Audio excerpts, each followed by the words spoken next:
सुधिया कांता प्रिया लापिनी। जो रोज लड़ाई करता हो या करती हो, अपने थोड़ा दिमाग से सोचना और लड़ाई बंद कर देना। अगर लड़ाई किसी घर की शांत हो जाए तो भागवत सफल संभव। कांता प्रिया लापिनी इच्छा पूर्ति सोयोषित रति। और पति को भी चाहिए अपनी पत्नी से संतुष्ट रहे। शास्त्र ये नहीं कहता एक संतुष्ट हो एक असंतुष्ट, तब तो काम बनेगा ही नहीं। इसलिए पति को भी चाहिए अपनी पत्नी से संतुष्ट रहे और दूसरों की बहुत तारीफ न करे कि वो बहुत ठीक है, नहीं घर में और कलह हो जाएगा। कांता प्रिया लापिनी इच्छा पूर्ति सोयोषित रति। स्वाज्ञा परा सेवका। जो नौकर हो या घर के अन्य लोग हों, आज्ञा पालक हों, जो उनसे काम कहा जाए वो काम कर डाले। कहो कुछ और किए बैठे कुछ, तब तो लड़ाई हो गई। आतिथ्यम शिव पूजनम। एक और क्या काम करें? आतिथ्यम शिव पूजनम। अतिथि कोई आ जाए उसका सत्कार जरूर किया जाए। अतिथि आ जाए उसका सत्कार जरूर किया जाए।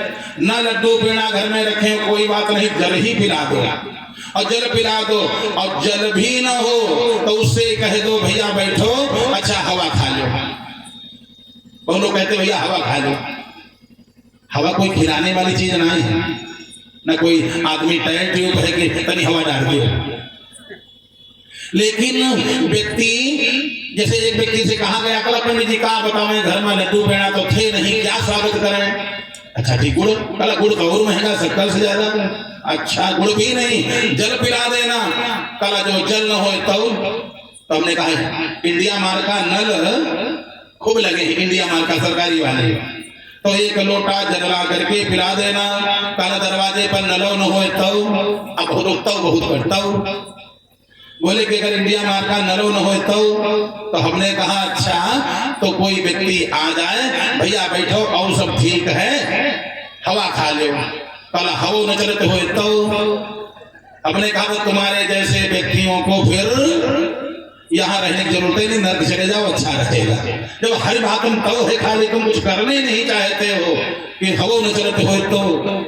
अरे भाई जब तुम दो शब्द प्रिय बोल नहीं सकते हो तो तुम मानव कहलाने के अधिकारी नहीं। आतिथ्यम शिव पूजनम। प्रतिदिन कोई अतिथि अगर आ जाए उसकी सेवा करो। जो भी तुम्हारे घर में है बनावटी करने की जरूरत नहीं है, जो भी है सेवा करो। शिव पूजनम, भोलेनाथ की पूजा करो। रोज प्रतिदिन पूजा हो। प्रतिदिनम आतिथ्यम शिव पूजनम प्रतिदिनम मिष्ठान दानम गृहे। थोड़ा बढ़िया मिष्ठान कुछ बन जाए, भगवान का भोग लगा दो और पूरे घर में प्रसाद वही बांट दो। बढ़िया प्रसादी सब लोग खाएं। मिष्ठान दानम गृहे साधो संगम उपासते च सततम। चाहे 5 मिनट सत्संग करो, कोई साधु न मिले घर में बैठ जाओ और सीताराम सीताराम कर ले, गोविंद हरे गोपाल हरे कर ले, 5 मिनट चाहे करो। लेकिन ये हो रोज, कोई दिन ऐसा न हो कि भगवान का भजन आज नहीं हो पाया, ये कोई दिन न हो।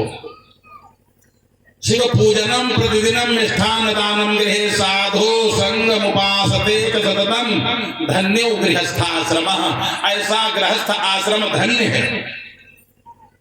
तो हम आप सब लोग गृहस्थ आश्रम में रहने वाले हैं। प्रयास करें इनमें जो कमियां हों उनको धीरे धीरे करके प्रयास करके बढ़िया अपने गृहस्थ आश्रम को बढ़िया बना लो तो आप धन्य हो। आप महान धन्य हो, क्योंकि दिन रात मेहनत करके अपना बढ़िया खाते हो, अपना कमाते हो, सब बढ़िया। जो कोई आ गया उसका भी स्वागत हो गया। बताओ आप धन्य हो कि नहीं धन्य हो? धन्य हो गृहस्थ आश्रम। ये गृहस्थ आश्रम धन्य है। अजामिल जैसा नाम का तो ब्राह्मण है अजामिल, लेकिन नंबर 1 का दुष्ट निकला। माता पिता ने यज्ञोपवीत किया, उसके बाद विवाह कर दिया और विवाहिता पत्नी का परित्याग कर दिया दुष्ट ने, और छोड़ करके पत्नी का परित्याग कर दिया। लेकिन धन्य है वो पत्नी, उसने नहीं छोड़ा। उसने क्या नहीं छोड़ा? उसने धर्म नहीं छोड़ा। स्वयं तो दुष्ट चला गया अजामिल, इधर उधर घूमने लगा। एक दुष्टा गांव में आई थी, दुष्टा, उसको उसने बैठा लिया और गांव के बाहर एक मकान बना लिया, वही रहने लगा। 10 पुत्र उससे उत्पन्न किया, और जो विवाहिता पत्नी बिचारी, मेरे भाग्य में सुख लिखा होगा तो हमारा पति वापस आ जाएगा, और नहीं तो मैं अपने माता पिता की, सास ससुर की सेवा करूंगी। धन्य है वो बालिकाएं, वो स्त्रियां जो ऐसे सुंदर धर्म पर चल रही। मैं अपने सास ससुर की सेवा करूंगी, अपने नैहर वापस नहीं जाऊंगी। वो अपने सास ससुर की सेवा करती रही। एक दिन समय ऐसा आया, वही पति चरणों पर गिरा करके, जो छोड़ करके चला गया पति चरणों पर गिरा करके अजामिल, क्योंकि बिना प्रायश्चित किए पाप कभी क्षय नहीं हो सकता, भोगना तो पड़ेगा ही। 10 पुत्र उत्पन्न किया। एक दिन की बात, इसके यहाँ कुछ महात्मा लोग आ गए। महात्माओं ने, गांव में महात्मा आए और महात्माओं ने कहा कोई ब्राह्मण परिवार है, मैं वहां रुकना चाहता हूं। अच्छा ब्राह्मण परिवार हो। कभी कभी लोग हंसी कर देते हैं, मजाक कर देते हैं, जबकि महात्माओं से मजाक नहीं करना चाहिए। लोगों ने कहा हमारे गांव में एक ही पंडित हैं अजामिल, सबसे खराब वाले बता दिया। बाबा लोग गए, महाराज आप ब्राह्मण हो? हाँ मैं पंडित हूं। अच्छा तब तो ठीक है। अजामिल ने सोचा पूरा जीवन मैंने पाप किया है, एक पुण्य कर ले क्या, इनको सबको भोजन करा दे। महाराज भोजन आज यही पा लेना, जो बनेगा आप भी पा लेना। महात्माओं ने सोचा ब्राह्मण है, चलो इसके यहाँ भोजन कर लिया जाए। और जबकि भोजन चाहे ब्राह्मण हो या क्षत्रिय, जब तक जान भोजन हो लो तब तक भोजन नहीं करना चाहिए। सब काम ठीक है, प्रेम बढ़िया, सब में परमात्मा है, लेकिन अन्न बिना जाने नहीं खाना चाहिए। जान बुझ करके खाओ। इसके घर में सूतक तो नहीं, इसने पाप तो नहीं किया है, इसने माता पिता को कष्ट तो नहीं दिया है, इसने अपने माता पिता का अंतिम संस्कार किया है कि नहीं किया। अगर नहीं किया है तो उसके घर का जल भी मत लेना, किसी जाति का हो। मैं जातिवादी नहीं हूं, किसी जाति का हो, काहे ना ब्राह्मण हो, अगर माता पिता की सेवा नहीं किया, परित्याग कर दिया है, तो उसका चाहिए बहिष्कृत होना चाहिए समाज से।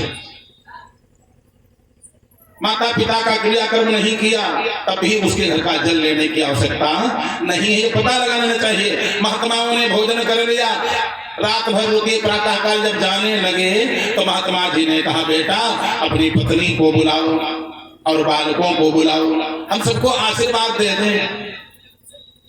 पहले ये प्रथा थी, कोई आए ब्राह्मण भोजन करते, फिर टीका उनके लगाया जाता, ब्राह्मण लोग अक्षत लेते, बढ़िया सुंदर आशीर्वाद देते, आशीर्वाद दिया जाता था, देना चाहिए। अपनी पत्नी को बुलाओ। अजामिल बोला कौन वाली पत्नी बुलावे महाराज? महात्माओं ने कहा कोई पत्नी भी 10-20 होती है क्या, कि कौन नंबर की पत्नी बुलाई जाए?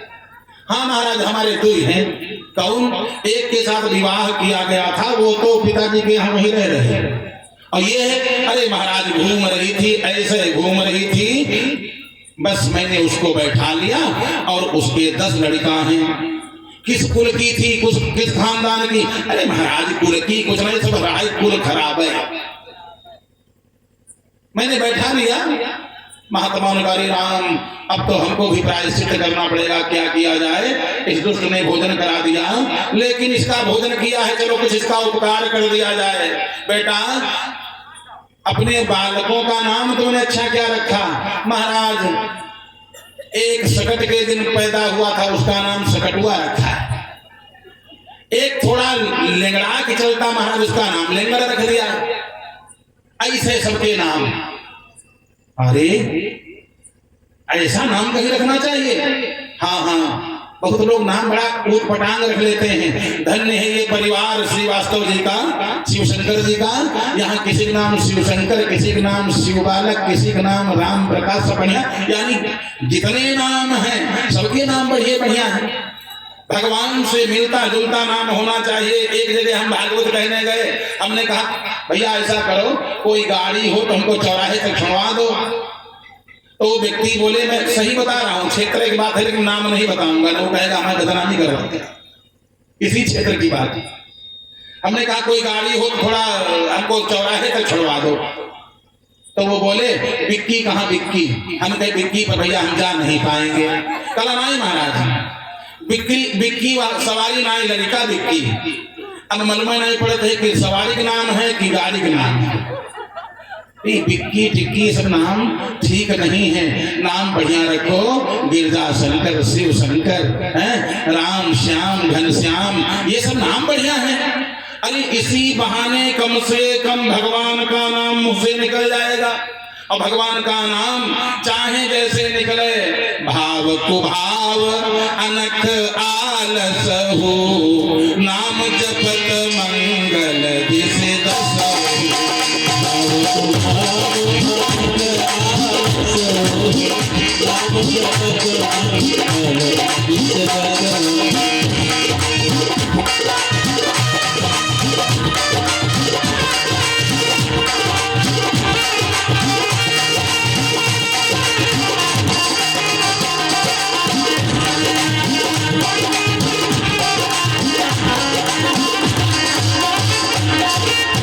नाम का महाराज बड़ा प्रताप है, नाम का बहुत बड़ा प्रताप है। राम एक तापस तिय तारी, नाम कोटि खल कुमति सुधारी।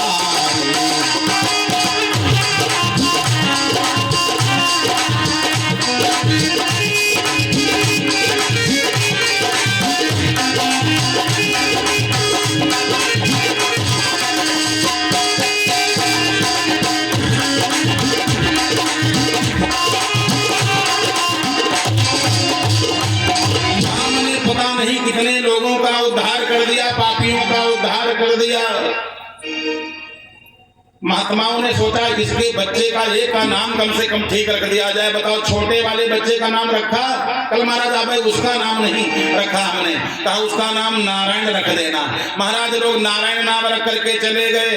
समय आया, 88 साल का हो चुका था, न कोई पूजा न कोई पाठ, केवल नाम का ब्राह्मण था। नाम का ब्राह्मण जनेऊ खूंटी पर टांग दिया था, जनेऊ कभी पहना नहीं।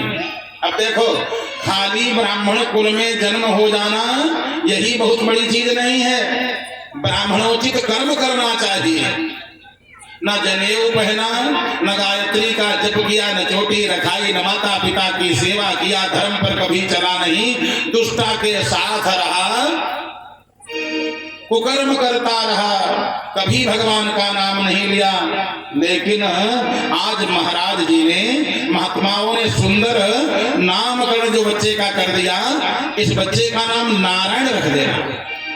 नारायण नाम हो गया। प्रभु हुआ क्या, एक दिन की बात जो समय टाला नहीं जा सकता। जम के दूत आ गए लेने के लिए, 88 साल का हो चुका था। जमराज आ गए और आकर के जैसे देखा, दुई मुगदर मारे, फांसी का फंदा गले में डाला, चलो इसको ले चलें, चलो इसको ले चलें, इसको नरक में डालेंगे, इसको महान दुख देंगे, इसने दूसरे का मांस खाया है, इसका मांस काट काट करके हम चील और गीधों को खिला देंगे। जम के दूत इस प्रकार से बात करने लगे और ये कोने में चिपक गया। एक मुगदर पड़ा, एक ही मलमूत्र निकल आया। और जब मुगदर पड़ा, इसने कभी, अच्छा कोई जम के दूतों को तो लोग देखते तो है नहीं, वो तो आखिर ही दिन देखने मिलते हैं, ये तो है नहीं रोज आते हैं। एक मुगदर पड़ा, जैसे इसने देखा, हरि राम, बड़ी बड़ी दाढ़ें, विकराल बाल, सब बाल खड़े हैं, आंखें एकदम मालूम पड़ता है कुआं हो, बड़ी बड़ी आंखें, लाल आंखें, पूरा शरीर काला, बड़ी बड़ी विकराल दाढ़ें, हाथ में मुगदर, फांसी का फंदा, भैंसा पर सवार, दांत कट कट कट कट कर रहे थे। इसको ले चलो मारो। इसने अपने विवाहिता पत्नी का परित्याग किया है, माता पिता का परित्याग किया है, इसको खौलते हुए कड़ाह में तलेंगे चल के। जैसे इसने सुना, कहा अरे नारायण, अपने बेटे को बुलाया, नारायण नारायण दौड़ो। जैसे इतना कहा, भगवान के कान में भनक पड़ गई कि कोई हमको बुला रहा है, देखो तो सही, कोई मुझे बुला रहा है। तुलसी बाबा ने कहा है, राम नाम जपते रहो जब तक घट में प्राण, कबहू कभी नाथ के भनक पड़ेगी कान। इसने आज अंतिम में नाम ले लिया। और जो अंत में नाम ले लेता है, एक तो अंतिम में भगवान का नाम निकलता ही नहीं। जन्म जन्म मुनि जतन कराही, अंतराम कही आवत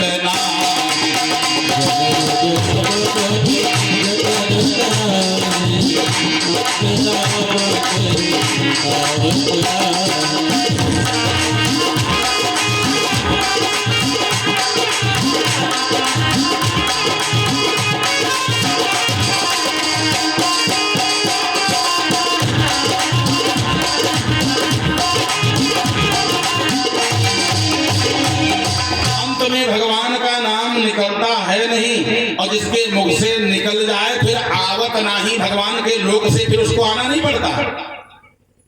आज जैसे नारायण कहा, भगवान ने 4 पार्षद बढ़िया पीले कपड़ा पहने हुए, चंदन लगाए, तुलसी की माला पहने हुए 4 लोग आ गए बढ़िया विमान पर बैठ करके। खबरदार, इसको अगर ले गए।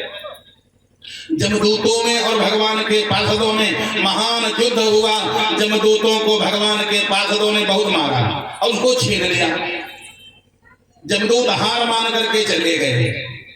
अब ये चरणों पर गिर गया, महाराज आप लोग कौन हो? अजामिल ने पूछा, आप लोग कौन हो? भगवान के पार्षदों ने कहा, भगवान के दास हैं, हम भगवान के सेवक हैं। अच्छा महाराज, आज भगवान के सेवक हैं, ये कहिए आप लोग आ गए, नहीं तो हमारी बड़ी दुर्दशा होती। आप लोग कैसे आ गए? पार्षद भगवान के बोले, तुमने हमारे भगवान को पुकारा था ना, नारायण कहा था अंतिम में। हाय महाराज, एक बार मैंने नारायण कह दिया तो इतना फल मिल गया।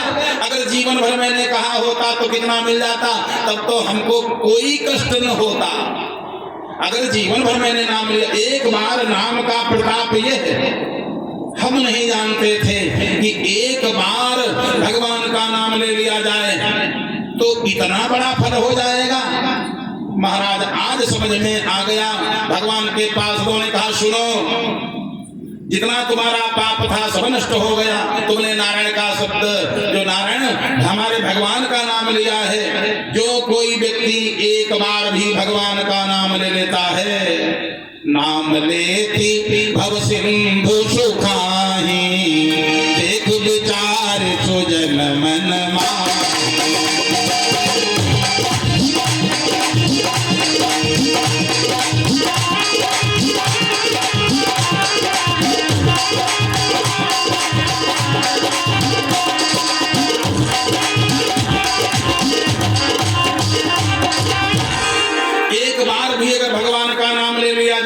दूर हो जाते हैं। कौन वस्तु कब कैसे नष्ट होती, सुन लो। ब्राह्मण नस जाति जैसे दास के रो कर्म किए। कोई ब्राह्मण है और दासता करने लगे, अपनी पंडिताई छोड़ दे और इधर उधर चापलूसी करने लगे, बर्बाद हो जाएगा। दासत्व करने की आवश्यकता नहीं। गायत्री जप करो, भगवान का ध्यान करो, अपने क्रियाकर्म से अच्छे रहो, भगवान की कृपा हमेशा बनी रहेगी। तो देखो कौन कैसे नष्ट होता है। तो ब्राह्मण नस जाति जैसे दास के रो कर्म किए, और क्षत्रिय नस जाति हाथ जोड़े धनु खाए थे। आलस के आए थे किसान नस जाति जैसे, विधवा नस जाति है सिंगार के बनाए थे। पवन के झकोरन थे बादर नस जाति जैसे, आदर नस जाति नित्य नित्य घर जाए थे। आदर नस जाति नित्य नित्य घर जाए के रोज किसी के दरवाजे खड़े हैं। आओगे, एक दिन सोफा पर बैठाएगा, दूसरे दिन चारपाई पर, और तीसरे दिन कहेगा चारपाई पड़ी है, वही से कह डाल रहे होंगे। पवन के झकोरन थे बादर नस जाति जैसे, पापु नस जाति एक राम नाम गाए थे। एक राम नाम गाए थे। अंतिम समय में अगर एक बार भी भगवान का नाम मुख से निकल गया तो उस जीव का परम कल्याण हो जाता, इसमें संशय नहीं है। आज भगवान के पार्षदों ने कहा, तुमने भगवान का नाम लिया है, महाराज अब हमारा क्या होगा? अब तुम हमारे लोक को चलोगे, भगवान के लोक को चलोगे, गोलोक को चलोगे। महाराज एक बार नाम लेने से मैं अभी जाना नहीं चाहता हूं, आप भगवान के दूत हो, भगवान के प्रिय हो, मैं आपसे निवेदन करता हूं हमको थोड़े दिन का मौका दे दो। क्या करोगे? मैं प्रायश्चित करूंगा, मैंने अपने विवाहिता पत्नी का परित्याग किया, मैं प्रायश्चित करूंगा। पार्षदों ने भागवत में लिखा 6 माह का समय दे दिया, जाओ तुमने जब मांगा है मैंने दे दिया, 6 माह का समय दिया। यह अजामिल आया घर पर, पत्नी से निवेदन करने हाथ जोड़ के बोला, धन्य हो, मैंने कोई पुण्य किया होगा जो ऐसी पत्नी मिली, हमने तुमको छोड़ दिया तो तुम भी तो छोड़ करके जा सकती थी, लेकिन तुमने तो दोनों कुलों की लाज को बचा लिया। पति कोई गड़बड़ करे तो एक कुल की लाज जाती है, और स्त्री कहीं गड़बड़ करे 2 कुलों की लाज जाती है, पिता के कुल की और पति के कुल की। तुमने दोनों कुलों की लाज को बचा लिया। अब मैं यही चाहता हूं, पत्नी अगर मिले तो 7 जन्म तक तुम्हारी जैसी पत्नी मिले। बारंबार क्षमा मांगा, माता पिता से क्षमा मांगा, और उसके बाद गंगा जी के किनारे जाकर के बढ़िया तपस्या किया। तपस्या के प्रभाव से सुंदर बढ़िया एक विमान आया, और विमान पर बैठ करके भगवान के लोक को चला गया। श्रीमन नारायण नारायण नारायण श्रीमन नारायण श्रीमन नारायण नारायण नारायण